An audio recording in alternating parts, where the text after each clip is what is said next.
வணக்கம். சென்னையில் பல இடங்களில் மணிக்கூண்டு பார்க்கலாம். அதே போல் பல பழைய கட்டடங்களுக்கு மேலே பொது கடிகாரங்களும் பார்க்கலாம். சிலது இப்பொழுதும் செயல்பட்டு கொண்டு இருக்கின்றன. சிலது பழுதடைந்து மிகவும் ஒரு மோசமான நிலையில் இருக்கிற கடிகாரங்களும் இருக்கின்றன.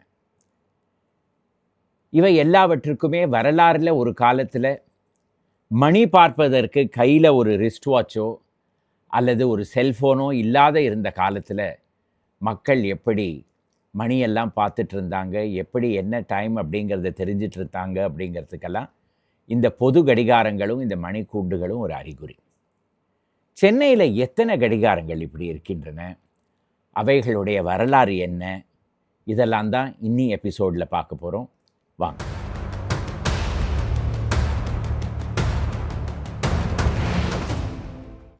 முதல் முறையாக ஒரு பொது இடத்தில் எழுப்பப்பட்ட கடிகாரம் புனித ஜார்ஜ் கோட்டையில் 1717 வருடம். இப்பொழுது ஃபோர்ட் ஸ்கொயர், அதாவது கோட்டை சதுக்கம் அப்படின்னு சொல்லப்படும் இடம் கோட்டைக்கு உள்ளே இருக்கிறது. செக்ரட்டேரியத்துக்கு பின்புறத்தில் இருக்கிறது. அதோடைய மேற்கு முகத்தில் இருந்த ஒரு கட்டடத்தில் ஒரு கடிகாரம் பொருத்தப்பட்டது அப்படின்னு சென்னையுடைய ஆய்வாளர் H.D. லவ் அவர்கள் வெஸ்டிஜஸ் ஆஃப் ஓல்ட் மெட்ராஸ் அப்படிங்கிற புத்தகத்தில் எழுதுகிறார். அந்த கடிகாரம் இருந்த கட்டடம் ஒரு பெரிய ஸ்தூபி மாதிரி இருந்தது. அதற்கு மேலே ஒரு டோம் இருந்தது. அதில் இந்த கடிகாரம் வைக்கப்பட்டது. ஆங்கிலேயர்களுக்காக தேவைப்பட்ட கடிகாரம் சென்னையில் இருந்த ஒரு பிரெஞ்சுக்காரர் தயார் செய்தார் அப்படிங்கிறதும் அவர் எழுதுகிறார். அந்த கடிகாரம் தயார் செய்வதில் சுமார் 60 பகோடா பணம் செலவழிக்கப்பட்டது என்றும் எழுதுகிறார். இந்த கடிகாரத்துக்கு ஒரு மணி தேவைப்பட்டது. கோட்டையில் ஒரு பழைய மணி இருந்தது. ஆங்கிலேயர்கள் அதையே அவரிடம் கொடுத்தார். ஆனால் அந்த மணி மிகவும் சிறியதாக இருந்ததினால் புனித மேரி சர்ச்சில் இருந்த 2 மணிகளை எடுத்துக்கொண்டு அந்த கடிகாரம் தயார் செய்யப்பட்டது. அதற்கு பிறகு சுமார் 30 வருடங்களுக்கு அந்த கடிகாரம் அதே இடத்தில் இருந்தது. 1746 வருடம் பிரெஞ்சு படை புனித ஜார்ஜ் கோட்டைக்கு முற்றுகையிட்டு அதற்கு பிறகு 3 வருடங்கள் சென்னை பிரெஞ்சுக்காரர்கள் கையில் இருந்த பொழுது கோட்டையில் பல கட்டிடங்கள் இடித்து தள்ளப்பட்டன. அதற்கு பிறகு ஆங்கிலேயர்கள் திரும்பி வந்த பிறகும் பிரெஞ்சு பலமுறை சென்னையில் முற்றுகையிட்டார்கள். அந்த போரிலெல்லாம் பல கட்டிடங்கள் பழுதடைந்து விட்டன. அப்பொழுது இந்த கடிகாரமும் இடிந்து விழுந்தது என்று நமக்கு தெரிய வருகிறது. அதுதான் சென்னையுடைய முதல் பொது கடிகாரம். இதற்கு பிறகு இந்த கோட்டை சதுக்கத்துக்கு அருகேயே இருக்கிற புனித மேரி சர்ச்சில் இப்பொழுதும் நீங்கள் போய் பார்த்தீர்களானால் அதோடைய ஸ்டீப்பிள், அதோடைய டவரில் ஒரு கடிகாரம் பொருத்தப்பட்டிருக்கிறது. ஆனால் அது எந்த வருடம் அதை கொண்டு அங்கே வைத்தார்கள், எங்கிலிருந்து அந்த கடிகாரம் வந்தது, இங்கிலாந்திலிருந்து இறக்குமதி செய்யப்பட்டதா, இதை பற்றி ஒன்றுமே நமக்கு தெரிய வரதில்லை. புனித மேரி சர்ச்சுடைய ரெக்கார்ட்ஸ் எல்லாம் எடுத்து பார்த்தோமானால் இது 19வது நூற்றாண்டில் இருந்தாவது இந்த கடிகாரம் இந்த இடத்தில் இருக்கிறது என்று தெரிய வருகிறது. இன்னொரு விஷயம், வெயில் மழை இதெல்லாம் இந்த கடிகாரத்தை தாக்காமல் இருப்பதற்காக இதற்கு மேலே ஒரு மரப்பலகை வைக்கப்பட்டது என்றும் நமக்கு தெரிய வருகிறது. அதற்கு பிறகு இந்த கடிகாரத்தை பல முறை பழுது பார்த்ததை பற்றியும் நமக்கு தெரிய வருகிறது. ஆனால் எந்த வருடம் இதை கொண்டு இங்கு வைத்தார்கள் என்று நமக்கு தெரிய வரதில்லை. 19வது நூற்றாண்டுடைய ஆரம்ப காலத்திலிருந்து ஆங்கிலேயர்கள் கோட்டையிலிருந்து வெளியே செல்ல ஆரம்பித்தார்கள். நுங்கம்பாக்கம், கீழ்பாக், மவுண்ட் ரோட், இந்த மாதிரி பல இடங்களில் அவர்களுடைய இல்லங்களை கட்டிக்கொள்ள ஆரம்பித்தார்கள். பெரிய பெரிய பங்களாக்கள். அங்கிருந்து ஒரு ஞாயிற்றுக்கிழமையும் கோட்டைக்கு திரும்பி வந்து புனித மேரி சர்ச்சில் தொழுகை அட்டெண்ட் செய்வது மிகவும் கடினமாக ஆகிவிட்டது. அதனால் கல்கத்தாவில் இருந்த பிஷப் என்ன செய்தார், சென்னை நகரத்திற்கு நடுவே ஒரு புது கத்தீட்ரல் கட்ட வேண்டும் என்ற முடிவுக்கு வந்தார். அதுதான் கத்தீட்ரல் ரோடில் இருக்கும் செயின்ட் ஜார்ஜஸ் கத்தீட்ரல். 1815 வருடம் கட்டப்பட்டது. அதற்கு பிறகு 1828 வருடம் கிழக்கிந்திய கம்பெனியோடைய டைரக்டர்கள் இங்கிலாந்திலிருந்து இந்த சர்ச்சிற்கு ஒரு கடிகாரத்தை அன்பளிப்பாக அனுப்பி வைத்தார்கள். அது எதற்காக என்று பார்த்தோமானால், இந்த சர்ச்சை முதலில் டிசைன் செய்தது lieutenant colonel Thomas Fiott de Havilland என்பவர். அவருக்கு இந்த டிசைன் எங்கிருந்து வந்தது? லண்டனில் ட்ரெஃபால்கர் ஸ்கொயரில் இருக்கும் சென்ட் மார்ட்டின்ஸ் இன் த ஃபீல்ட்ஸ் என்னும் சர்ச், அதை ஜேம்ஸ் கிப்ஸ் என்பவர் டிசைன் செய்திருந்தார். அந்த டிசைனை நகல் எடுத்து அதையே வைத்துக்கொண்டு இந்த கத்தீட்ரல் கட்டப்பட்டது. இப்பொழுதும் லண்டனுக்கு சென்றோமானால் அந்த சர்ச்சில் 3 முகங்களில் கடிகாரம் இருப்பது நமக்கு தெரியும். அதே போல இந்த இடத்திலும் 3 முகங்கள் வைத்த ஒரு கடிகாரம் பொருத்தப்பட்டது. இப்பொழுதும் அந்த கடிகாரம் சர்ச்சின் மேல்புறத்தில் இருக்கிறது. கத்தீட்ரல் ரோடில் செல்லும் பொழுது அதை நாம் பார்க்கலாம். இதுதான் கோட்டைக்கு வெளியே முதல் முறையாக இருந்த ஒரு பொது கடிகாரம் என்றும் கூறலாம். 1873 வருடம் சென்ட்ரல் ஸ்டேஷன் கட்டப்பட்டது. ராயபுரத்தில் ரெயில் முனையம் இருந்தது. அதற்கு பிறகு அதுவே சென்ட்ரல் ஸ்டேஷனுக்கு மாற்றப்பட்டது. சென்ட்ரல் ஸ்டேஷனின் முன்புறத்தில் இருக்கும் அந்த கட்டடம், அந்த பெரிய டவர், இதெல்லாம் டிசைன் செய்தவர் ராபர்ட் ஃபெலோஸ் சிசம். இந்த டவருக்காக 4 முகம் வைத்த ஒரு கடிகாரம் இங்கிலாந்திலிருந்து இறக்குமதி செய்யப்பட்டது. அந்த கடிகாரத்தை இங்கிலாந்தில் ஜான் வாக்கர் என்பவர் தயார் செய்தார் என்றும் அதற்கு 480 பவுண்டு செலவாயின என்றும் நமக்கு தெரிய வருகிறது. அந்த கடிகாரத்துக்கு மணிகள் ஜில்லெட் அண்ட் பிளாண்ட் என்று கிராய்டனில் இருந்த ஒரு நிறுவனம் வார்த்து அந்த மணிகளை சென்னைக்கு அனுப்பி வைத்தது. இந்த கடிகாரம் 15 நிமிடங்களுக்கு ஒரு முறை அடிக்கும்.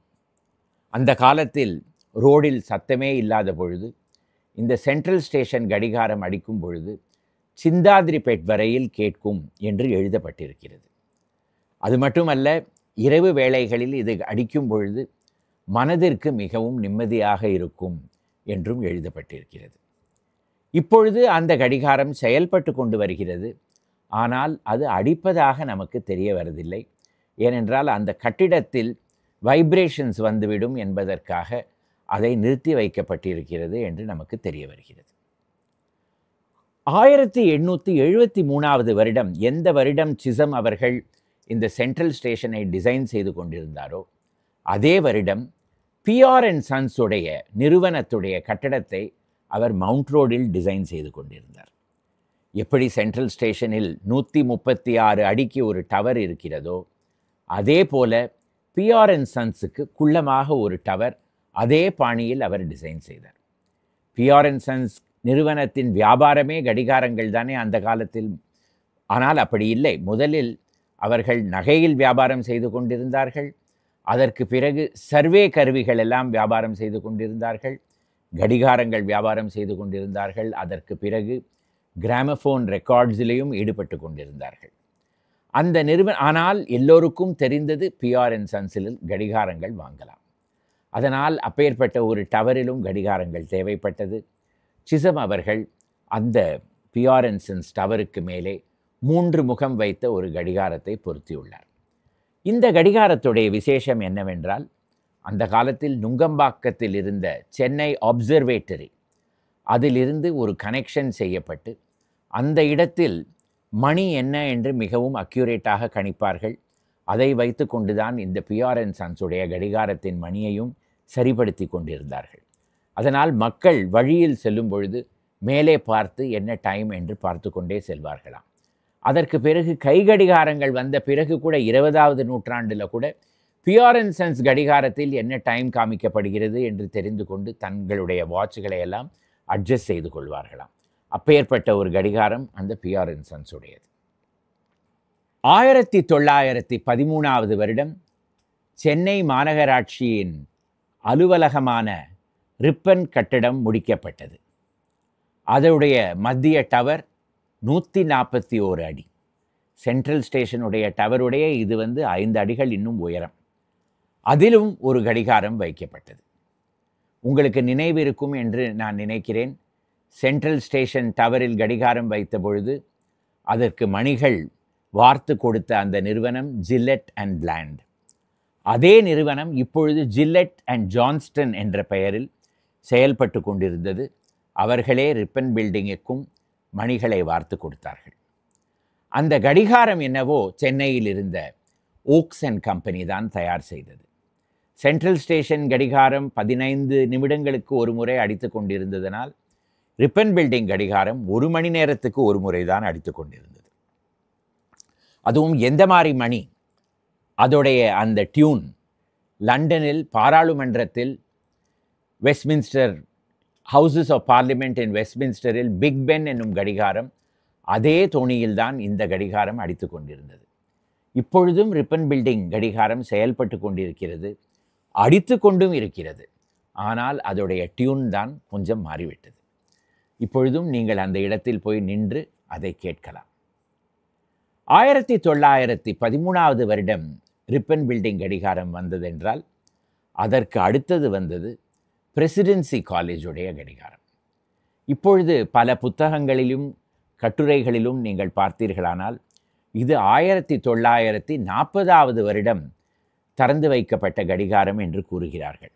ஆனால் அது முற்றிலும் தவறு. 1930வது வருடம் இந்த கடிகாரம் பிரசிடென்சி காலேஜ் கட்டிடத்தில் அதற்கு மேலே இருக்கும் அந்த டோமில் பொருத்தப்பட்டது. இதுவரையில் நாம் பார்த்த பல கட்டிடங்களில் கட்டிடம் கட்டும் பொழுதே அந்த இடத்தில் ஒரு கடிகாரம் வைக்க வேண்டும் என்று முடிவு கொண்டுதான் டிசைன் செய்தார்கள். ஆனால் பிரசிடென்சி காலேஜ் அப்படி கிடையாது. அது 19வது நூற்றாண்டிலேயே ராபர்ட் ஃபெலோஸ் சிசம் அவர்கள் அதை டிசைன் செய்து விட்டார்கள்.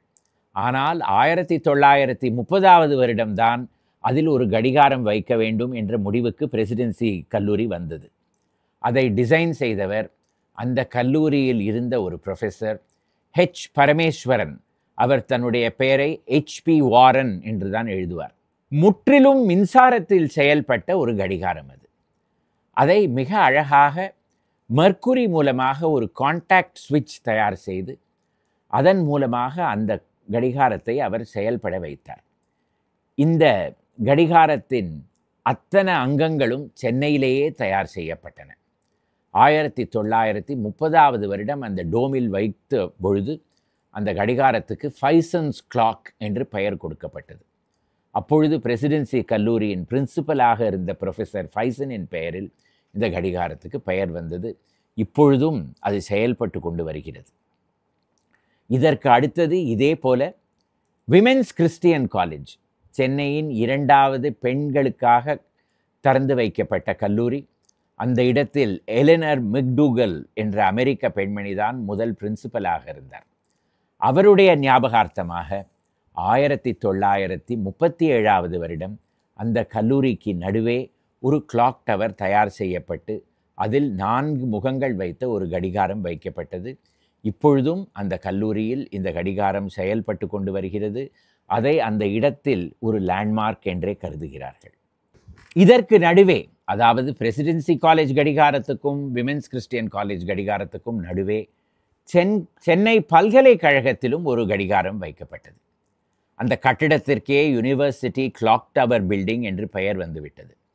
1935வது வருடம் சென்னை பல்கலைக்கழகத்துக்காக ஒரு புது அலுவலகம் செனேட் கட்டிடம் அருகேயே கட்டப்பட்டது. அதற்கு மேலேயும் ஒரு 4 முகங்கள் வைத்த ஒரு கடிகாரம் வைக்கப்பட்டது. இப்பொழுது அந்த கடிகாரம் நின்றுவிட்டது. ஆனால் சமீப காலத்தில் அதை பழுது பார்த்து அதை ஓடவும் விட்டார்கள். அப்பொழுது 1 மணி நேரத்துக்கு ஒரு முறை அந்த கடிகாரத்திலிருந்து ஒரு கருவி திருக்குறளை கூறும்.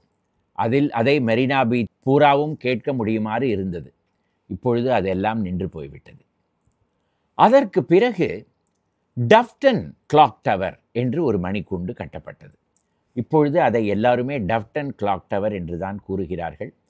1950களில் அதற்கு வேப்பேரி கிளாக் டவர் என்று சொல்லி கொண்டிருந்தார்கள். ஆனால் அதோடைய நிஜ பெயர் என்ன என்று எல்லோருமே மறந்து போய்விட்டார்கள். ராவ் சாஹிப் MC மதுரை பிள்ளை கிளாக் டவர் என்று தான் பழைய ஆவணங்களில் இதற்கு பெயர் தெரிய வருகிறது. MC மதுரை பிள்ளை என்பவர் ஆதிதிராவிட சமூகத்தை சேர்ந்தவர். மிகவும் தாழ்த்தப்பட்ட ஒரு சமூகம். அதை எல்லாம் மீறி மேலே வந்து ஒரு பெரிய செல்வந்தராக திகழ்ந்தார். கோலார் கோல்ட்ஃபீல்ட்ஸுக்கு இவர்தான் ஆட்படைகளெல்லாம் அனுப்பி வைத்து அதிலேயே ஏராளமாக பணம் சம்பாதித்தார். அதற்கு பிறகு பொது பணிகளில் அந்த பணத்தை எல்லாம் செலவு செய்தார் மக்களின் நன்மைக்காக. அவரே தன்னுடைய இல்லத்துக்கு அருகேயே ஒரு சிறிய நிலத்தில் ஒரு பூங்காவை தொடக்கி வைத்தார். அதற்கு MC மதுரை பிள்ளை கார்டன் பார்க் என்றும் பெயர் இருந்தது. அதற்கு நடுவே கட்டப்பட்டது தான் இந்த மணிக்கூண்டு. இப்பொழுது எல்லோருமே மதுரை பிள்ளையையும் மறந்து போய்விட்டார்கள், அந்த பூங்காவுக்கு இருந்த பெயரையும் மறந்து போய்விட்டார்கள். அந்த கடிகாரத்துக்கு டவ்டன் கிளாக் டவர் என்று தான் பெயர் வைத்திருக்கிறார்கள். சமீபத்தில் அதை அந்த கட்டிடத்திற்கு சுண்ணாம்பு பூசப்பட்டதும் வர்ணம் செய்யப்பட்டதுக்கெல்லாம் அந்த இடத்தில் ஒரு பெரிய கல்வெட்டு வைத்திருக்கிறார்கள். அதுவும் தங்க பெயிண்டில் பொருத்தி வைத்திருக்கிறார்கள். ஆனால் முதலில் அதை கட்டியவர் பெயர் ஒரு இடத்தில் கூட கிடையாது. அதுதான் டவ்டன் கிளாக் டவருடைய வரலாறு. அதற்கு பிறகு 1947 வருடம் சுதந்திரம் வந்தது. உடனே சென்னை மாநகராட்சி இதை நினைவு கூறுவதற்காக சென்னை நகரத்தில் 8 இடங்களில் மணிக்கூண்டுகள் கட்டப்படும் என்று ஒரு அறிக்கையை வெளியிட்டது. ஆனால் கட்டினது என்னவோ 3 மணிக்கூண்டுகள் தான். ஒன்று பட்டாளம் புளியந்தோப்பு அருகே பெரம்பூரில் இருக்கும் ஒரு மணிக்கூண்டு, மற்றொன்று தங்கசாலை தெரு அருகே அதாவது மின்ட் கிளாக் டவர், மூன்றாவது ராயப்பேட்டாவில் வெஸ்ட்காட் ரோட் முனையில் ராயப்பேட்டா கிளாக் டவர். மூன்றுமே ஆர்ட் டெக்கோ பாணியில் கார்ப்பரேஷனால் கட்டப்பட்டது. மூன்றுமே 1948 வருடம் அப்பொழுது நகர தந்தை மேயராக இருந்த டாக்டர் யு கிருஷ்ணாராவ் அவர்கள் திறந்து வைத்தார்கள். இந்த கடிகாரங்கள் மூன்றுமே சென்னையில் இப்பொழுதும் செயல்பட்டு கொண்டு வரும் கனி அண்ட் சன்ஸ் என்ற நிறுவனம்தான் சப்ளை செய்தது. அதில் அந்த பட்டாளத்தில் இருக்கும் அந்த கிளாக் டவருக்கு செல்வபதி ராமானுஜா கிளாக் டவர் என்றும் கூறுவார்கள். 1918 வருடம் இந்தியாவின் முதல் பதிவு செய்யப்பட்ட labour union the Madras labour யூனியனை இவர்கள்தான் தொடக்கி வைத்தார்கள். அவர்களுக்கு ஒரு சின்னமாகத்தான் அந்த கிளாக் டவர் இருக்கும் பூங்காவும் ஆரம்பிக்கப்பட்டது. அதே இடத்தில்தான் இந்த கிளாக் டவர் வைக்கப்பட்டது. மின்ட் கிளாக் டவருக்கும் ராயப்பேட்டா கிளாக் டவருக்கும் ஒன்று பெயர் இருக்கிற மாதிரி தெரியவில்லை. ஆனால் சில சமயங்களில் இந்த கிளாக் டவர்கள் எல்லாம் செயல்பட்டு கொண்டு வருகின்றன, சில சமயங்களில் இதெல்லாம் அமைதியாக ஆகிவிடுகின்றன. அதற்கு பிறகு சுதந்திரம் வந்த பிறகு இந்தியாவில் ஏராளமான நிறுவனங்கள் வந்தன. இந்தியாவின் இண்டஸ்ட்ரியலைசேஷன் ஆரம்பமாக்கப்பட்டது. அப்பொழுது ஹிந்துஸ்தான் மெஷின் டூல்ஸ் என்று ஒரு நிறுவனத்தை அரசே தொடக்கி வைத்தது. முதலில் அவர்கள் இயந்திரங்களெல்லாம் செய்து கொண்டிருந்தார்கள். அதற்கு பிறகு அவர்கள் கடிகாரங்கள் எல்லாம் செய்ய ஆரம்பித்தார்கள். எல்லோரு கையிலும் ஒரு கை கடிகாரம் வர ஆரம்பித்தது. அதற்கு பிறகு இந்த மாதிரி மணிக்கூண்டுகளோ கிளாக் டவர்களுக்கோ ஒரு தேவையே இல்லாமல் போய்விட்டது.